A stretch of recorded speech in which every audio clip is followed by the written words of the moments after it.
Okay, me personally, I feel like depression take a big toll on people because me personally, I suffered with depression before, and I didn't like being around anybody. I wanted to be in like a dark place around nobody. It was like I went hours and days without eating. You like I gotta put this smile on just so people don't think anything wrong with me. So people that suffer with depression, they try to make other people laugh and smile. Time you learn that okay, like you have to get yourself together, and you can't change certain things, so you just have to be strong and think about positive things. Go for a run, listen to positive music, dance, do things like that to help you get out of those moods. Talk to somebody that you trust, that you really trust. Things like that really help. So it's hard going through things like that, and like you said, people laugh and joke about it and things like that, but it's not funny, so. Yeah, when I was like really when I was going through it, I've had several like episodes like of mania, and then I'll like, it starts off usually as depression though, but like I'll like post about it, and then after I post about it, I'll just shut everyone out. Cause then I'm like, oh, I don't want people to like actually how I'm doing. Yeah. But then that makes it so much worse, cause then everyone starts freaking out. Yeah. They're like, oh, well, where did she go? Yeah. And I learned to stop doing that, cause I was like, oh, people actually cared about me. Cause for the longest I thought like, didn't nobody care. Yeah. That's true. I don't know why I thought that though. I'm just there by myself. Yeah, and nobody understands what I'm going through. Like, no matter how hard you try to explain yourself, nobody understands. They always have like, oh, well, get yourself together. Yeah. No matter how much you talk and like that, people always have a rebuttal to it. Like you're supposed to expect your mom and them to recognize something going on with you. Yes. But half the time they don't even know, especially when they get in high school. Because high school, that's where everything starts changing. It's hard. I think it's middle school. Middle school is really a time when you're trying to find yourself. I feel like middle school was like either the best time of your life or the worst time of your life. Yeah, and at the same time, it's both though, because you realize stuff about yourself, like stuff starting to. Really I feel like middle school was just an understanding time, because as you get older, when you got to that age, like everything starts to open. Now you want to know what you want to be with yourself. In middle school, you're just worrying about who do you want to be. You know what I mean? Your personality. You don't take stuff serious. I mean, we're still young. Our minds are still developing. And I just feel like those, like the whole middle school and high school section, I feel like those are really hard times.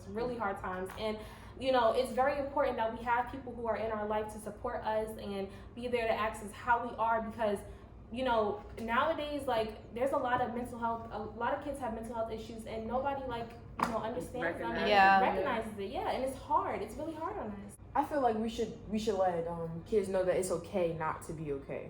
Yeah. Not everybody. Not everyone okay, but you can make it through it. Yeah. I made it this far. I made it through it. I cannot know what's wrong with you if you ain't saying that. Yeah. At the end of the day, a parent is just a title. A parent is still a person that has made mistakes, a person that is just an older person. That's all that they are.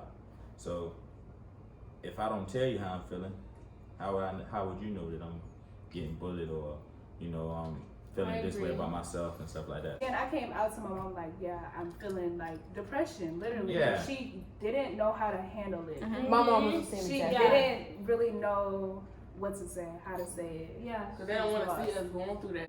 And then if they didn't experience it while they was young, how I'm gonna give you tips on something that I didn't do. Right.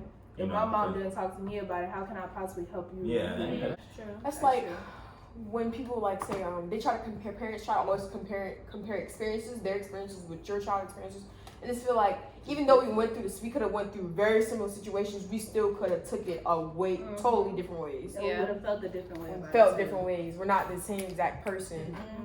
Do you notice like mental health is different based upon your status and like which sibling you are? Because I feel like I'm the youngest of 6. I feel like mental health is so different. Like my brother has dealt with like so much, and he's just like hustle. He don't talk about any problems. Yeah. Just the oldest, because like how I feel when I was young, I seen everything that my mom went through. I seen her and my dad getting in fights. I seen her struggling with different types of bills and stuff like that. So I seen everything, and she didn't have like a boyfriend or a husband and stuff like that. So when she needed to talk to anybody, she talked to me. I feel like the oldest always gets it worse though. I mean, they expect you to have. It depends. They expect you to have it together. As the oldest, and then the youngest always, the younger children always look up to you. I feel like at least that's how I feel in my household. I had stuff that I had to take care of. If my mom was at work, I felt like I had to be the adult in a Figure. way to make sure everything was still in line, even though she's not there as the oldest. But that's what they expect from us. They expect that, especially when we're the oldest, you know. So, especially if you have a single parent, you know, it's hard. So they rely on us for a lot, and you know that's just something that we have to understand, and we just have to be better for ourselves as we get older. You know, we're growing, we're in college now, we're learning more, so we just have to be better. I feel like that also causes trauma though, because like you should still realize that even though they're the oldest, they're still children. I'm traumatized by a lot of things, you know, that happened between your mom, you know, things like you said about like she's relying on you to do everything, and you have to, you know, and just not asking like how am I some days and stuff like that. But you want me to do this, you want me to do that. When I got in the house, it was cool. Like we all lived together, we straight. But like the where home was, you know, I was kind of upset because I couldn't do nothing about it, you know. Like we stayed in the trap, being the only male in the house for a minute, and looked at as the what they say, you gotta be the man of the house and stuff like that. When there's stuff happening and you can't do nothing about it, that stuff hurt. How old are your parents? I think my dad is 45. My mom is 44. My mom is 55. She just turned 55. My dad's like 56 or 57. No, he's 58. My mom was a teen mom like 4 times in a row. She treats me different than like my other siblings. Like my brothers, she'll just yell at them. She's like, all right, you got depression, now go get some pills for it or something. Like, she tells me that all the time. She's like, you don't got resources to go to a doctor, go get some pills if you're so depressed. But with me, she'll be like, you're not depressed. You're just lazy. I'm like, I am crying, eating a taco right now. I am extremely sad. Like I had to talk with my aunt Saturday about college. She was like, don't let it stress you because it'll make you depressed. Well, that was me. That was me my second week. I was still getting, you know, trying to adjust, and I was overwhelmed, and I didn't know what to do, you know, because I was feeling like I really felt like I wanted to quit. My professors were just like work, like giving me work on top of work. And I called my aunt too, and she was like, Gabby, you need to just take a break. You know, think about where you want to be in the next 5 to 6 years. Just take a break. It's not that serious. About the future though, I feel like that stresses me out. Oh yeah, definitely. Yeah, that stresses me out. Because I really want to be successful, and I know I want to be better. I want to be a better person in life. I want to be better from what I came from. Right. And I think that really bothers me. The only thing that bothers me, that haunts me every day, is like I don't know what I want to be. Like, really? I know I want to have something to do with children. I want to teach. We don't have enough good counselors like that want to be teachers. Like that you don't really the good. people No, not that teachers. I'm talking about like actual counselors, and like it's in crazy. schools and It's not colleges. even. They're not really that good at their job. But it's not even a counselor. They're not involved. People always say, "Oh, I want to be a teacher. I want to be a teacher," but then they get to teaching. Then they get to being a teacher, and then they say, well, you pass or fail, I still get paid, you know, stuff like that. Right. And that's the problem. That's the problem. That's the problem. And people need to realize family members can be just as toxic, if not worse. They'll down you the most out of everybody. Yeah. Like, they be the ones you supposed supposed like. to They be. be the ones you feel like supposed to support you and everything. They be the main ones saying, "Oh, you ain't gonna make it in life." But they don't. That really breaks a child. Yeah, like it breaks them people, down. people really get broken from that.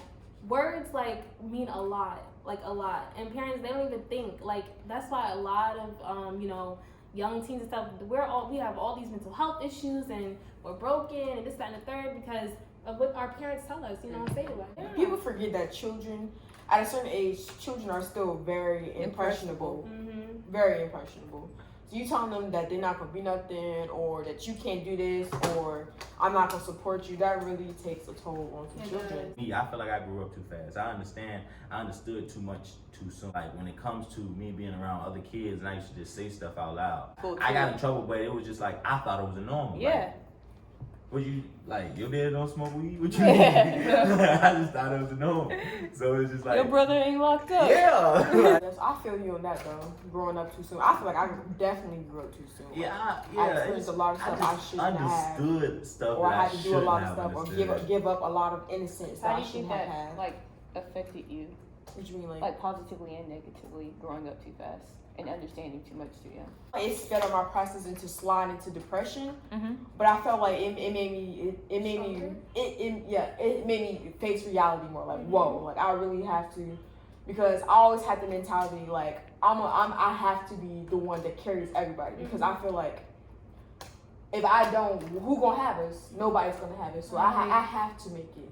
No matter what happens, I have to be the one. I have to be the one to give my mother her own house. I have to be the one to help make sure my sisters and my brothers, if they don't have anywhere to stay, I'll be the one that they can come to. I have to be sure that they can cry on. When my sister fell into depression, she wanted to cure herself. I was the one to stop her. I had to be the one who was always there, like, hey, I got you if nobody else got you. So I feel like that made me stronger, but at the same time, I neglected myself. At a point, I neglected myself.